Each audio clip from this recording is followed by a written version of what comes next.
Hey there, I'm Bill DeWeese, pro voiceover talent and voiceover career coach. Thanks for stopping by and checking out the video and this channel. It's all about helping you to become a profitable voiceover talent. Take just a moment, if you would, hit the subscribe button. Make sure that you get notifications whenever I release a new video, because these are all videos created to help equip you to be successful in voiceover. Which brings me to the topic of today's video. The 3 reasons you are failing at voiceovers. To be stated more positively, the 3 reasons that you are not succeeding at voiceover, and I am a glass is half full kind of guy, so let's look at it that way.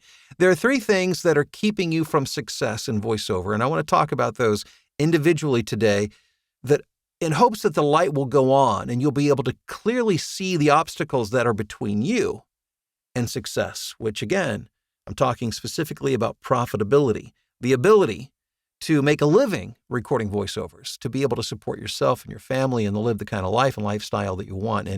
And I mean, let's face it, now it's more fun than ever to be able to do this kind of work because it's remote.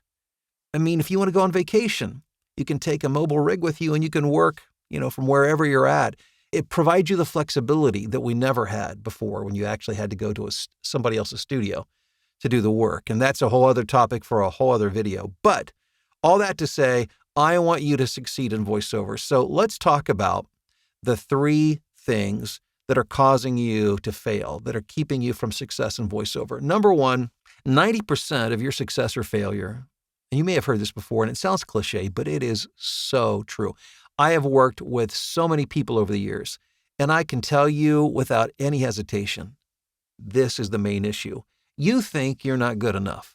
Now, let me, as an aside, there are a few of you that really think you are really good. And I've received your emails. You're complaining that you're not succeeding. You're so good that you should be succeeding. And I think a dose of humility probably is in order there. There's maybe some things that you need to learn that you haven't yet. But I think for the vast majority of you, you just think you're not good enough. And it's a performance thing. I mean, I think that's very common with anybody who's in any kind of performance type of work, performance art, is to think that we're not good enough, especially when we're not getting the feedback that we so much crave. Now, feedback for a performer could be just, seeing somebody's face, a smile, a recognition of appreciation for what they're doing, a kind word, a pat on the back, shaking somebody's hand. In voiceover, we don't get much of that. We rarely ever get to see the face of somebody. And occasionally somebody might, a client or maybe even somebody we audition for may send an email and give you positive feedback. I mean, that does happen. It's I would say the exception, not the rule, but it can happen.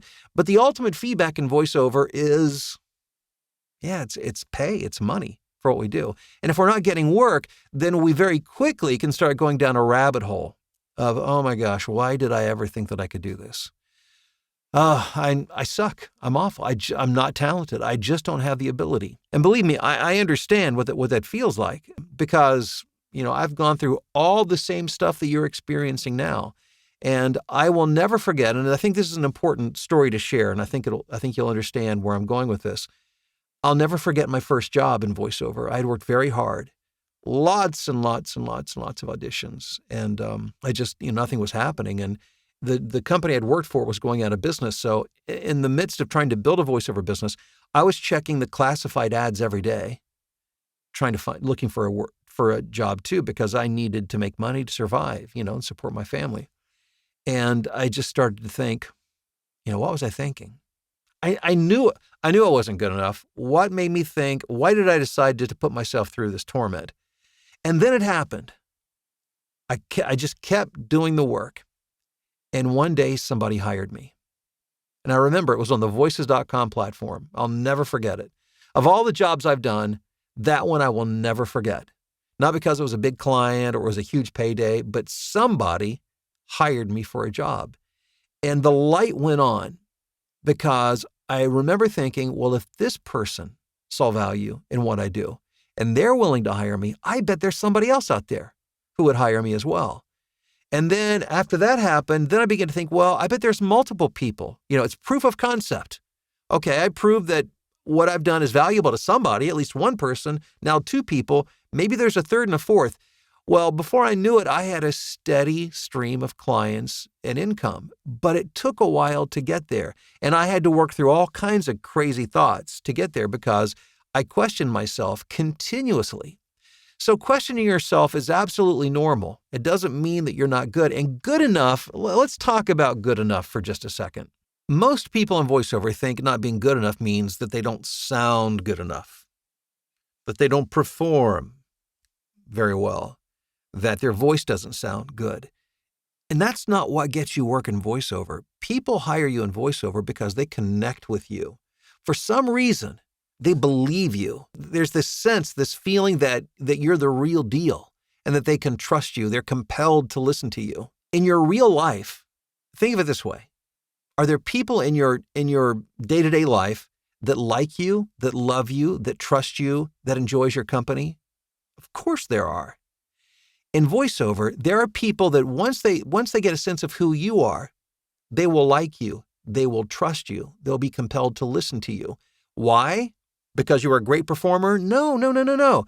Because they felt that they had a sense of who you are, that you are vulnerable enough to communicate your personality, your point of view, which is by far the hardest thing to do behind a microphone. It's about becoming authentic and genuine and learning to communicate your personality.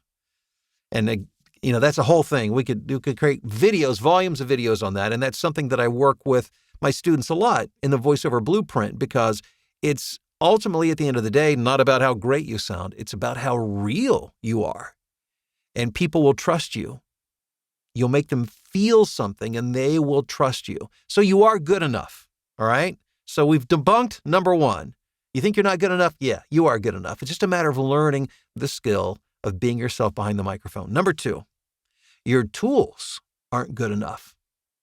What are your tools? I'm not talking about the hardware that you're using to create the tools. I'm talking about the final tools, meaning the quality of your audio and the quality of your demos. So if your first thought was, I knew this microphone wasn't good enough, that's not what I'm saying. Your microphone probably is good enough. Audio quality has more to do with your environment, how quiet it is, and how well treated it is than it is the hardware that you use. And you may need to get professional help, and there are professional sound engineers who work with voiceover talent. My son Alex is one of those. Of course, I'm a little biased.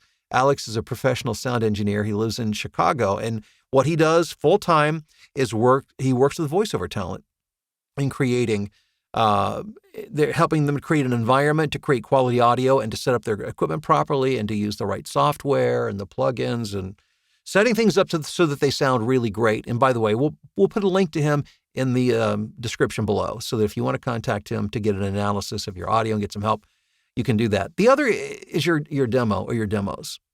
They may not be landing with the people who are hearing them.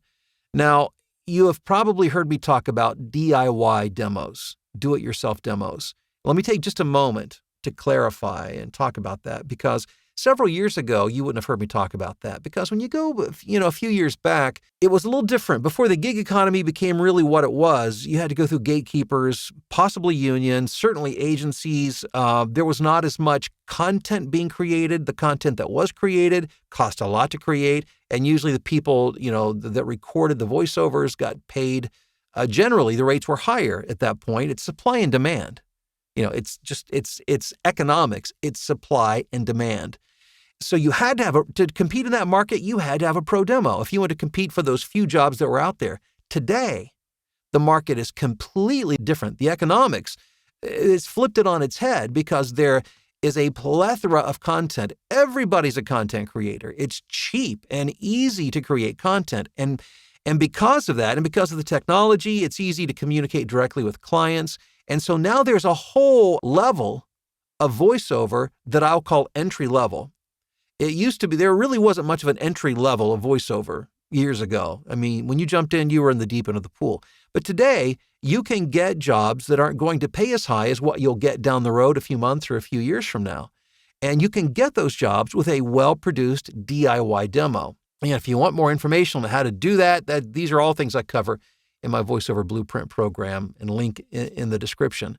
But you may need to have somebody listen to your demo to get some feedback, just to make sure that the audio sounds good, that you're giving a solid performance, that you're giving a broad range and showing your personality, and read styles. But a DIY demo is a legitimate thing to do today. It wouldn't have been years ago because there just wasn't a market for entry-level type voiceover work. But there's a huge market for it these days. So make sure you've got a great demo or demos and high-quality audio. That's number 2.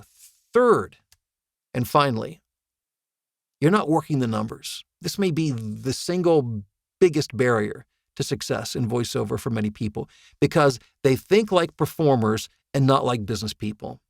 Well, you're both. And yes, you need to know what you're doing behind a microphone, but that's not enough. You have to get your demos, your work in front of as many ears as you can, as consistently as you can. Let me give you a visual. Okay, think of this. Think of a funnel. And for those of you who come from a sales or marketing background, this is something you already understand. But I think if you haven't come from that kind of background, this will help it make more sense and hopefully empower you to do the things that you need to do to be successful. Think of a funnel. In any kind of business, I don't care if you're selling widgets or you're selling voiceover services. Business operates like a funnel. It's big at the top, it's very small at the bottom. Now, ultimately, what we're looking for is we're trying to get some clients to fall out of the bottom of that funnel. But what does it take for that to happen? Well, it takes raw material in the top of the funnel. And when I say raw material, I mean leads, like prospects.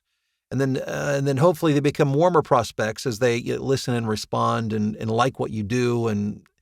But here's the thing, it takes a lot of raw material in the top to get a little bit out of the bottom. It's not, think about this, okay. Major brands, Coca-Cola, Frito-Lay, United Airlines.